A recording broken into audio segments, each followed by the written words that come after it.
The night air had a weight to it, like it was holding its breath. The desert wind whispered through shattered sandbags, and every shadow seemed to move with a mind of its own.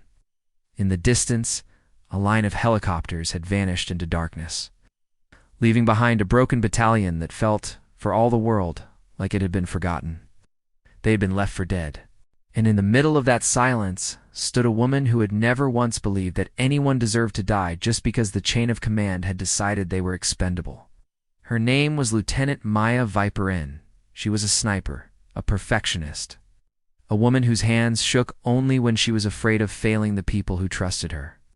Tonight, she trusted no one more than the Marines who were still breathing.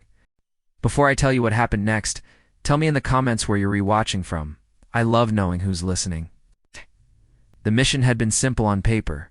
Secure the ridge, hold the line, wait for reinforcements. The kind of mission that made commanders feel safe because the numbers looked good on a chart. 603 Marines, 603 lives, 603 names.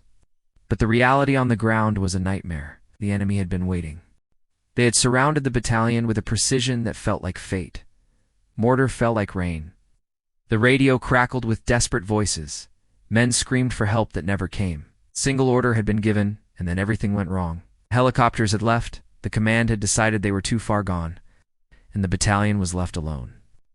Maya crouched behind a broken wall of concrete, her sniper rifle resting against her shoulder. Her breath was slow, measured.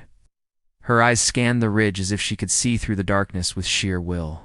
She wasn't just looking for targets, she was looking for hope. Every time she fired, the sound felt like a confession. Every time she missed, it felt like a betrayal. The desert dust rose in plumes, shimmering in the moonlight like ghosts. And still, the Marines kept fighting. They fought with the kind of fury that only comes when you've already lost everything.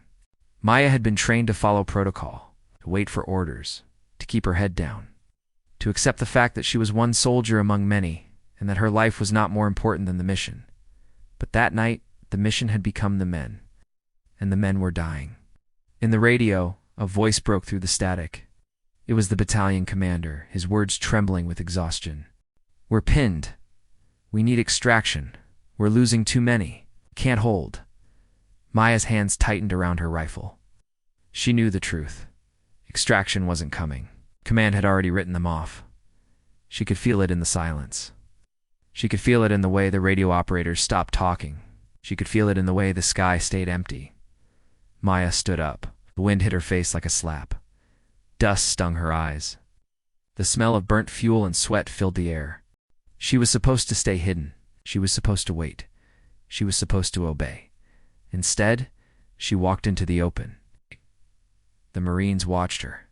Their faces were a mix of disbelief and fear. Some whispered her name. Some cursed. Some simply stared, as if watching a woman walk into death. "Lieutenant," someone called.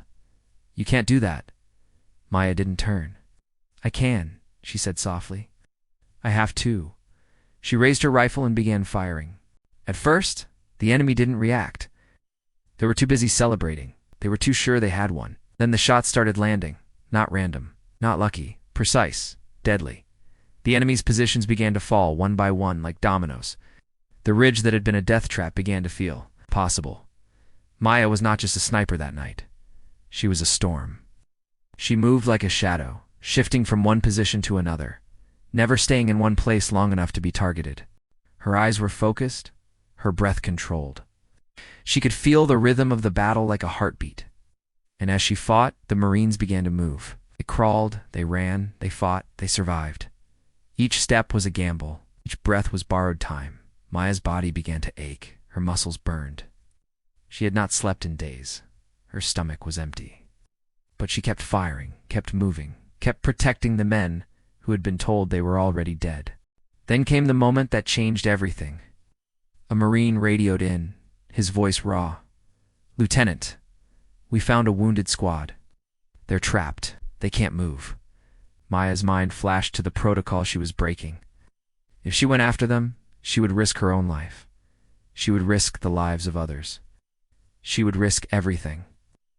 But she could not hear the word dead and accept it. Not now. Not ever.